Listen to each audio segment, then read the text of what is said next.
And now it's going to be fast and furious with the K2 200 meters. They were switching distance. It's the K2 200 meters men's final. And what's really interesting is it looks like Hostegay and Diachenko are back in form. They won their heats. Last year it was all about Ronnie Round, Tom Nebojša in the early stages. And then Grujić and Novakovic took it when it mattered. They're the couple from Serbia who, I know a couple of nights ago they were in the pair. They were just messing around. Great chap. Also we have Cochrane and Fournel in lane number 1, very fast starters. Juven Beaumont, who have also good situations. And in lane number 9 we have the perpetual medal winners, Liam Heath, Jonathan Schofield. Can they step up? Lithuania.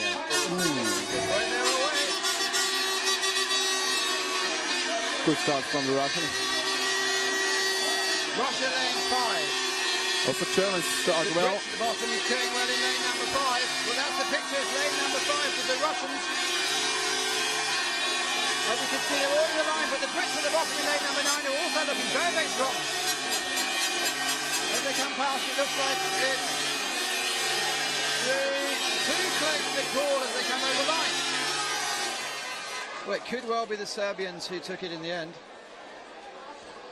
Oh, and we see 2 crews who missed the start, obviously.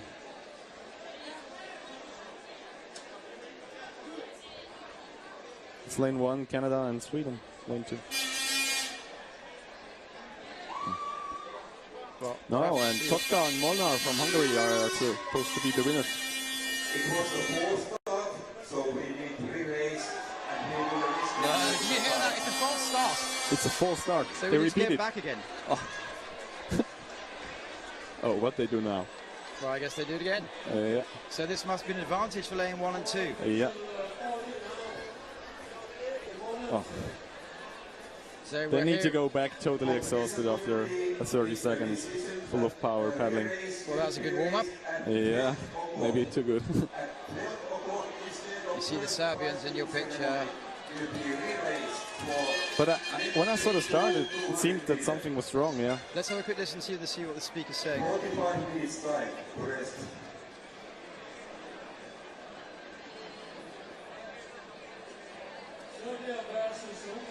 Well, there's a lot of team officials who are talking frantically to each other to say, what do we do?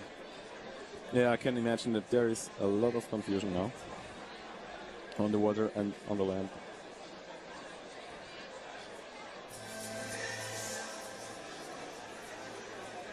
Just below us we have the president talking to the president of the local organising committee. Let's see what is going to be decided. We'll keep you in touch. We know the first to cross the line was Sandor Tolke and Peter Molnar. What I really would like to see now is the start. Yeah.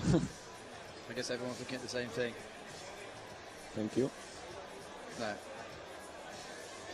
Can't say. So the 2 teams at the top of your picture, Canada and Sweden, have stopped paddling. They must have heard it. Yeah, exactly. Stopped paddling. Because they were close there.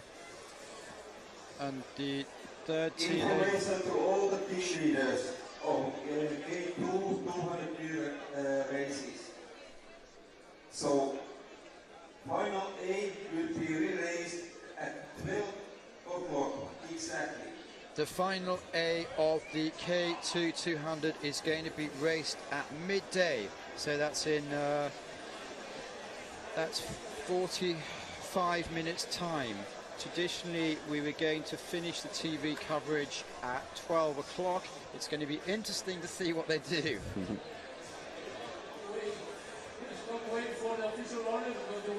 I never saw this at World Championship level, what just happened now. You need to get a bigger buzzer, don't you? Yeah. I don't know what you need to do. Anyway, I'm sure action live. It's the K2 200 meters. They ran it 45 minutes ago, and there was a false start call. Only lanes number 1 and number 2 heard it, so pulled up after 4 paddle strokes. And what we saw was who won? It was the Hungarians won it, wasn't it? It was the Hungarians exactly. Yeah, Hungarians. I think Serbia was supposed to be second, but this doesn't count now. It's a totally new race, and 200 meter, everything can happen. You need to have a perfect start, and if you don't have, you already have lost. It'd be interesting psychologically how they're going to tackle this, because there are going to be pairs out there who feel they have a second chance, and there are going to be pairs out there who are thinking, oh no. Absolutely. It must be hard if you won the first one and then you need to go as far as second and you're not sure if you can repeat this or not. Svensson, Svenquist, they are habitual finalists. These two guys have been the top dogs for the last 12 months. It's Grujić and Nebojša from Serbia.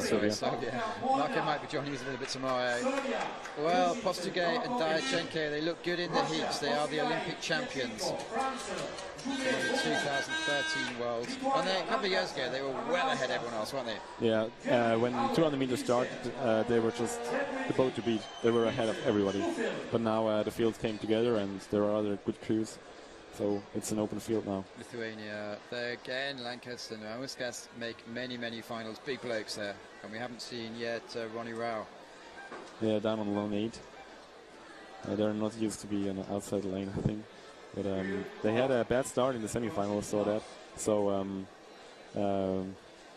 sure, they are still in the game for a medal in this event. Well, they're the Swedish pair in your background. They've been around for many, many years, and what we haven't seen yet is Ronnie Rao, Tom Nebojša, and Tom Nebojša looks pretty good in the K1 500. We have Great Britain, well, they're in lane number 9, so we actually haven't seen them. Ryan Cochrane, Luc Fonel often have staggeringly fast starts. It threw us a little bit why we couldn't see them there. Postugay, Diachenko, a bit of a size difference. Diachenko in the back has had back struggles in the last year or so, but apparently he's not too bad at the moment. They had to pull out of a couple of events, or pull out of even Copenhagen in the final. Yeah, I think he lost a bit of muscle as well, because at the Olympic Games in London he looked so massive. It was crazy. It was like I don't know. The back you couldn't see behind it. Yeah, it was when he arrived somewhere there was shadow immediately.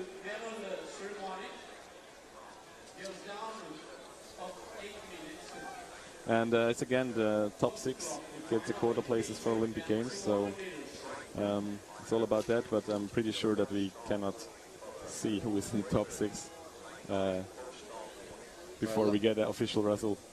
Last year's champions were Nebojša and Nokovic, followed by Rao and Nebojša, with Uwe Beaumont taking the 3rd place. Who can do it now? 1 Canada, 2 Sweden, 3 Hungary, 4 Serbia, 5 Russia, 6 France, 7 Lithuania, 8 Germany, and 9 Great Britain. So it's stacked towards the bottom, I suggest, for the victory. 5, 6, 8, and 9. Well, 4, 5, 6, 7, 8, 9.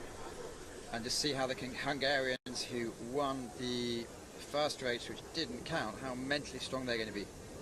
Well, they're on the start line. Let's hope that he really makes the instructions clear this time. Germany had a bad start. Russia had a really good start, I think. Great Britain in a way, but Germany is certainly a quarter of those legs down at the moment. Russia looking good in the middle of your picture, followed by France also up there, and above it again is the Hungarians are looking very, very strong, but this time it's Russia certainly coming away from the field. And as they approach the line, but the bottom also looks very close. Who's going to take it? Looks like race number 5 from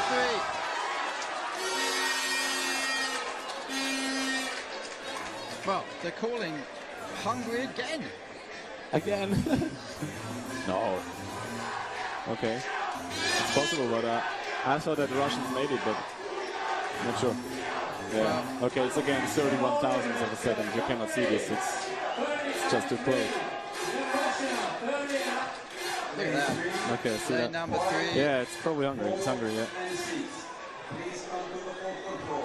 And Germany just made place 6, I think. They are in for the Olympics. Well, yes, that's important. Yeah. So, who's made it through? It looks like the big boys, in fact. Hungary, Russia, Serbia, France, Great Britain, and Germany have made it through. That's a huge shot. Lithuania, Sweden, and Canada missing out this time.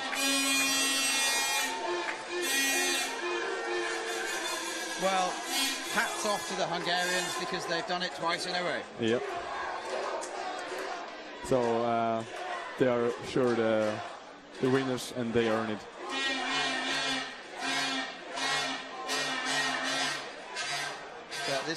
It's important to be world champion, but it's also important to qualify your quota place, which they've done. Fabio, Viz, thank you so much for joining us. I think we're going to be off in a few minutes. We're going to actually see how it works out for TV timings. Thanks for staying with us, because I know we've overrun our schedule for 3 or 4 minutes already. Yeah. But, if you're watching ICF TV, we're back online this afternoon. Are we going to be seeing a medal ceremony? Possibly, possibly not. We'll call it anyway. Yeah, thank you also, Matthew. It was great enjoy for me to be here. That's cool stuff. Well, there's confirmation of the results of Sandor Tochka and Peter Mong are the 2015 ICF Sprint World Champions in the K.